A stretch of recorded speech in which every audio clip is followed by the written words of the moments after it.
Attic ലാബിന്റെ interior work നടക്കുന്ന ഒരു സൈറ്റിലാണ് ഞാനിപ്പോൾ ഉള്ളത്. നമ്മുടെ പൈനാപ്പിൾ പ്രോജക്ട്സ് ആണ് ഇവിടുത്തെ എക്സിക്യൂഷൻ ചെയ്തുകൊണ്ടിരിക്കുന്നത്.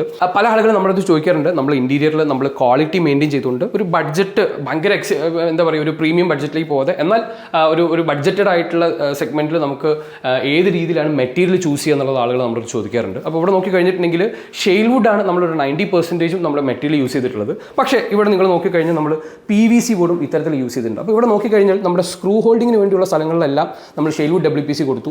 നമ്മുടെ ഡിസൈൻ ആ തിക്നെസ് ഒക്കെ കാണിക്കുന്നതിന് വേണ്ടിയിട്ടുള്ള സ്ഥലങ്ങളിൽ നമ്മൾ PVC ബോർഡ് കൊടുത്തു. അതുപോലെ തന്നെ നമ്മളിവിടെ കോസ്റ്റ് മാനേജ് ചെയ്യുന്നത് നിങ്ങളിവിടെ നോക്കിക്കഴിഞ്ഞിട്ടുണ്ടെങ്കിൽ ഇന്നർ ലാമിനേഷൻ നമ്മൾ അവോയ്ഡ് ചെയ്തിട്ടുണ്ട്. അതായത് ഷെയിൽവുഡ് എടുത്തിട്ട് നമ്മൾ ഉള്ളിൽ ലാമിനേഷൻ ഒന്നും ചെയ്യാതെയാണ് ഇവിടെ നമ്മൾ മാക്സിമം ക്ലിയർ മാത്രമൊക്കെ ആയിരിക്കും ചെയ്യുന്നുണ്ടാവുക.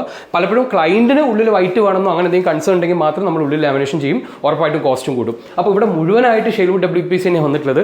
നിങ്ങൾ കറങ്ങി ഈ ഒരു സൈഡിലേക്ക് വന്നു കഴിഞ്ഞാൽ ഇത് നമ്മുടെ ഫ്രിഡ്ജ് വെക്കാനുള്ള ഒരു ക്യാബിനറ്റ് ആണ്. ഇവിടെ നമുക്ക് സ്ക്രൂ ഹോൾഡിങ്ങിന്റെ ഇമ്പോർട്ടൻസ് ഇല്ല. അപ്പോൾ നമ്മുടെ ഷെയിൽവുഡും PVC ബോർഡും നമ്മൾ ഏകദേശം 2000-2500 രൂപയുടെ കോസ്റ്റ് ഡിഫറൻസ് ഉണ്ട്. അപ്പോൾ ഈ കേസിൽ ഇവിടെ മുഴുവൻ നമ്മൾ PVC ബോർഡ് യൂസ് ചെയ്തിട്ടുള്ളത്. ലാമിനേഷൻ ചെയ്തു പോയിരുന്നു. പക്ഷേ നിങ്ങൾ ഇവിടെ നോക്കിക്കഴിഞ്ഞാൽ ഈ വൈറ്റ് കാണാം, ഇത് PVC ബോർഡാണ്. നേരെ മറിച്ച് ഇതിൻ്റെ മുകളിലെ പോർഷനിൽ നമുക്ക് മുഴുവനായിട്ട് ഷട്ടേഴ്സ് വരാനുള്ളതാണ്.